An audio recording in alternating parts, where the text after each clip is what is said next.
Yo, what's going on, guys? Glad to see you here with me again. Today I'm going to be showing you 5 important tips on how to wrench smarter on cars. And then I'm going to give you an honorable mention towards the end. Now, I do want to preface this with, in my previous video that I just uploaded yesterday, it was kind of like a channel update. You should go check that out if you want to. But I'll tell you here, I did mention that I was going to do this video that I was going to be posting next in the wrench series. It was going to be about the Honda Accord that I have. I did some work on it, and I'm going to be showing you guys how I methodically attack a problem, figure out how to work on something that I've never taken apart before, and that's going to be a good time. But I'm not going to be doing that yet. I think that this is going to be more important, especially because when I came back yesterday and I was going through all my comments after a couple years not being on the channel, I saw that there was a lot of really good tips and tricks from you guys that you mentioned, and I wanted to share those as well as some other things too. So one other thing that I want to mention as well is that I am not sponsored by anyone. Nobody sponsors me, no companies, no anything. Everything is my experience. No one gives me money for anything, so I just want to be clear on that. Any information that I give you in this video is purely from my experience, and I'm an advocate for if it's not broken, don't try to fix it, stick with what works for you, and go that route. So anyways, let's get started. So this first tip actually comes from a user who posted on one of my YouTube videos. He put a pretty funny comment, but it was useful information, and he mentioned flashlights. Flashlights are critical. Personally, I like to work into the evening, especially during the summer, because it gets cool. You do have to deal with mosquitoes a little bit, but for some reason they don't like me, so I'm okay with it. But flashlights are really important, and there are 3 varieties that I think they all are important. They all have different roles, and I'll show each one to you here. So first are going to be headlamps. This is my #1 most used tool. In fact, I have 2 of them because one starts to die, I switch over to the other one, and I can charge the first one while I'm using the second one. This is the best way of using a flashlight because you can put it almost between your eyes, and so anything your eyes can see, the light can see as well. The next thing that I wanted to mention is a pocket flashlight. When you're shining your headlamp and you're not able to get into a certain spot, you can pull this little guy out of your pocket real quick, and you're able to get in where you can't see, or maybe it's just brighter or whatever. These happen to be Streamlight. I think I probably got them from when I was a mechanic back in the day. I probably got them off of who's the guy that steals all your money? Snap-on. That's who it is. I'm just kidding. Anybody who's Snap-on, hey, they're good tools and they have good warranty and stuff. Another thing that I do want to mention, I'll put his comment here. He talks about buying tools from Harbor Freight. That's a good idea. I can't vouch for the longevity of some of their more complex tools, of their power tools. I don't use them. I'm a Milwaukee guy. But it is nice to be able to have instant warranty replacement of things that you're using if they break on the job. The last part of the flashlights that I want to mention is a nice little flashlight that has a stand, has a hook. The nice thing about this, you can turn it on and off. It has a battery, so if the battery goes dead, you can pop a new one in there and keep going while this goes and charges. Again, same concept with these flashlights here. My little Streamlight, it has a battery inside. You can unscrew it and take it out. So all 3 of these, very, very important. You have to see what you're doing in order to do what you're doing, with the few exceptions of when you got your arm all the way down in somewhere and you can't see. So that's #1. You guys are going to see a lot of Milwaukee in this video. I got my Milwaukee Inksol. Again, I'm not sponsored. I just like Milwaukee. If you guys are familiar with Project Farm, he does a lot of great videos, and he's tested a lot of Milwaukee tools, and they seem to be pretty good. I've used them before, even his videos that he talked about them, but what I want to get at here is a user posted a comment on my video, and he talked about taking bolts out and losing bolts. And so what I want to mention here is the following. Let's say, this is a more advanced example, but let's say that you're working on the front of an engine and you're doing the timing cover. We'll say the timing cover is leaking or something like that. You're doing something in the timing. Maybe you're doing the timing. What you can do, this is a beautiful thing. You can draw a diagram. This is just, the top part of the engine. Maybe you got the bottom part down here or whatever. You're working on the timing cover. And you can put, maybe you have a little bracket on the side that holds something here, another bracket on the side that holds something here. And then you can with your mind's eye or what have you, or you can take a picture. Pictures are great. They speak 1,000 words. But what you can do is you can mark where bolts are. So as you mark where bolts are, as you take them out, here comes my Milwaukee Fastback knife. You can poke a small little hole, poke these small little holes like this, and then you can take your bolts and just shove them in through. And then once you have all your bolts out and what have you, you can take this, set this somewhere nice where it's not going to get bothered. You're not going to lose your bolts. And this is how I rebuilt my engine, my Mercedes. You can check that out elsewhere on my channel. I'll put a little info card up here somewhere. But yes, this is a great way. Now, as great as this is, I actually wouldn't use this the majority of the time. I would use putting bolts back and nuts back where they came from. So let's say, for example, you're working on an alternator, you take some bolts out, you get it out, take those bolts and slide them back in where they came from, because you're not going to lose them, number one. Number two, you're not going to forget where they came from.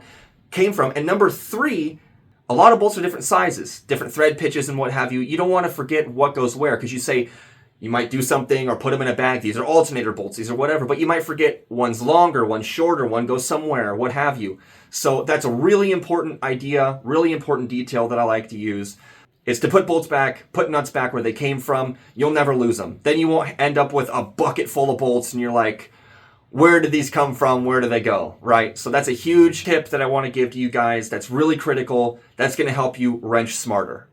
This next one comes from my own experience. And you'll find a lot of people talk about this online, but a really good tool to use in your toolbox, it's not a physical tool, although it relates to it, borrowing specialty tools from your favorite auto parts store. Some tools are very expensive. They can cost hundreds or thousands of dollars. And so what you can do is you can go to somewhere like O'Reilly's and you can go, hey, I have this car, I'm working on this thing.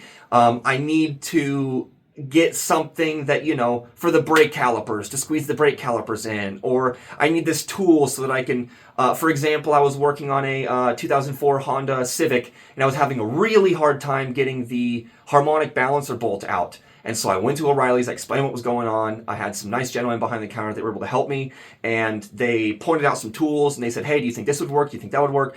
And we were able to nail down a holder for the pulley, and I was able to nail down some extensions and things, and I had to go buy a breaker bar. It was like 12 feet long. But the point is, I was able to get the tools that I needed. I didn't have to buy them, because how often, as a mechanic at least, how often are you going to be going and working on this one specific vehicle or what have you? And even if it is your own personal car, you don't want to have to spend hundreds of dollars even just on tools when you're already spending hundreds of dollars on parts. So it's a very valuable resource to have. The next tip that I want to give is, again, this is my experience. I'm not sponsored by anybody, but I use O'Reilly's pretty much religiously. Unless, of course, I'm in a tough spot or I'm just looking for something basic like fluids or zip ties or a socket or something. I don't personally recommend to my friends and family anywhere else other than O'Reilly's. Specifically because in my life, at several different AutoZones, I've had, and this is specific to AutoZone, their computer system, for whatever reason, it seems like they miss certain part numbers or they mix things up. I suppose this could happen anywhere. But there was one time a gentleman that worked behind the counter of O'Reilly's, he told me, he said he used to be the manager of an AutoZone. And he said in his experience, when they hired people at AutoZone, they didn't care about automotive experience. And then he went to O'Reilly's and he said that it was like a night and day difference. They did care about auto experience. So that's, again, this is sort of just like my hearsay. This is just my experience. If you guys like AutoZone, maybe where you're at, AutoZone's better than O'Reilly's. Use what works for you. But I recommend using O'Reilly's. And a good thing to remember is green, go, red, stop, right? And one other note on that, if you work at AutoZone or if you like AutoZone, this is nothing against them. I don't really like Napa that much.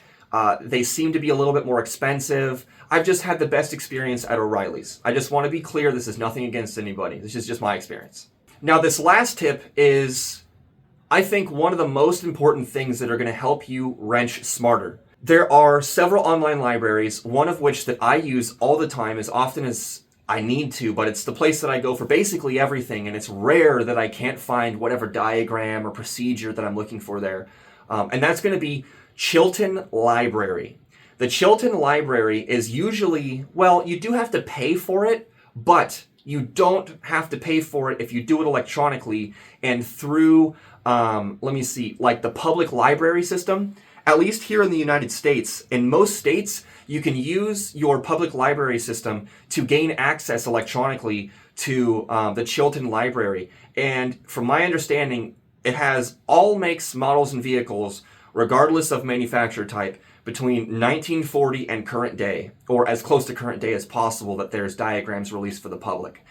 And it has been an invaluable resource for me. I've rebuilt multiple engines using this resource. I've performed multiple repairs using this resource. And one really big thing that it's useful for is wire diagrams. Electronics can be hard. Wiring, electricity can be very difficult and confusing and tedious.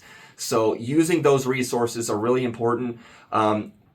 I used to live in Arizona, and at least there you could go to like it was almost like this public library website, and you could just put in your zip code. I suppose, I don't advocate for this, but I suppose you could just go to one of these websites like this and then put in a zip code that you know for the state and then just sign in, because there's no sign-in system. But don't do that. I'm not telling you to do that. I'm just explaining. Most states in the United States, you can go and put in your zip code or something like that in like your public library system, and then you can look through the resources area and you'll find Chilton or automotive, documentation. And there you'll be able to, it takes you to like another website, and you can go in, you can look up your make, model of your vehicle, and then you can find whatever you're looking for. It has like breakdowns of if you're looking for mechanical, if you're looking for engine, if you're looking for body, electrical, what have you. So that's a very, very useful resource. And a little side note on that, using your favorite AI, personally, I use Grok. ChatGPT is good. I know that there's some other good ones out there. I just like Grok. But using some of those AIs, they can help point you in the right direction as well. That can be very useful.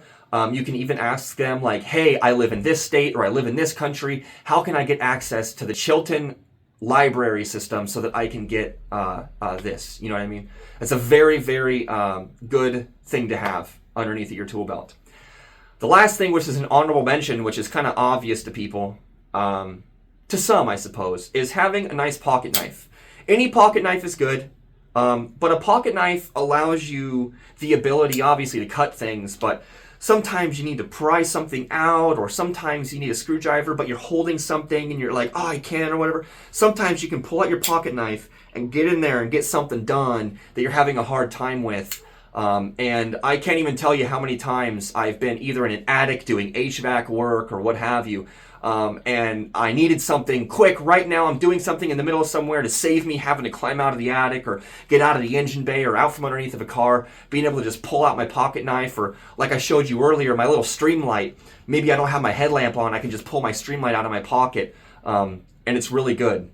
And as far as this honorable mention goes, I'm kind of talking about pocket tools here. The last thing is going to be a nice kind of like 6-in-1 screwdriver or nut driver or something. I can't find my other one. It's actually a nut driver, and you're able to switch it around from 5/16 to 1/4 inch. And a lot of, say, like hose clamps and things like that are going to have 1/4 inch or 5/16, even if they're metric 8 mil or 6 mil. The same will fit on there and work. And so having something like this in your pocket, this along with maybe a multi-tool like a Leatherman or something like that, but a pocket knife, and that flashlight, those things are going to save you time when you're underneath of a car or in the engine bay or what have you. The next video that I'm going to be uploading is I was working on a 2004 Honda Accord, and I did things like the spark plugs, I did the power steering pump, and I basically rebuilt a lot of the upper end of the power steering system.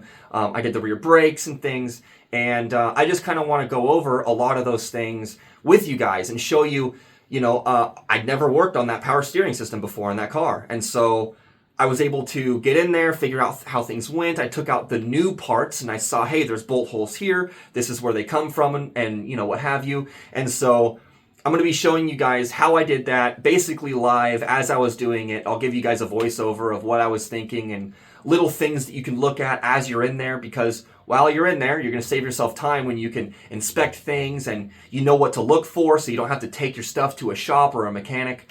That'll be next on the docket. After that, I want to teach you guys about the coolant system. I do have a YouTube video already. I'll put another info card here about the coolant system and how the coolant system works, what it does, why it does what it does, and the components that are involved with it.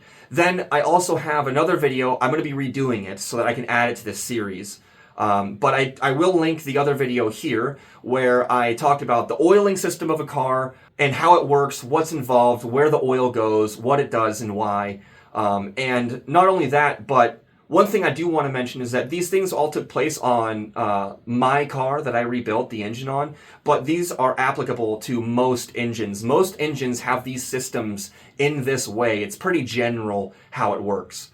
And then after that, a lot of people were asking me, electrical systems, how do you work with electrical systems? How do you diagnose and how do you understand what's going on? And so I want to teach you guys about the electrical systems and specifically engine management systems. What is on the engine? What is the engine computer doing? What is it thinking? What is it connected to on the engine? Why do these things do what they do? So stay tuned. Subscribe if you have not. Like this video. I'm going to be showing you guys a lot more information, how you can work smarter, work harder, and get things done, save yourself money. That's what it's about, saving money and saving time. Am I right?